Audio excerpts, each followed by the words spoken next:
I replace my windows or just repair them? You get asked this question quite a bit, and a lot of it depends on how many you have, like how many are damaged or how many are broken or what's going on with those. The first thing I'll say, if it's like maybe just a window lock or maybe a screen or maybe just one window is messed up, then repair could be a good option for you.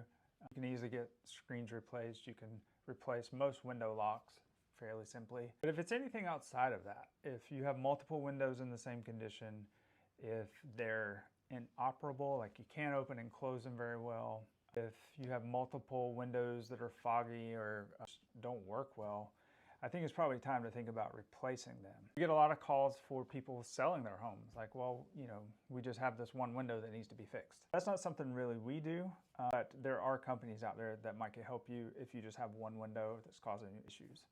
So for the little stuff, yeah, you could try to seek repairing those. For the bigger issues, definitely you should probably consider replacing them, because it's like anything else, multiple repairs over time can sometimes end up costing more than just replacing them and starting over from scratch.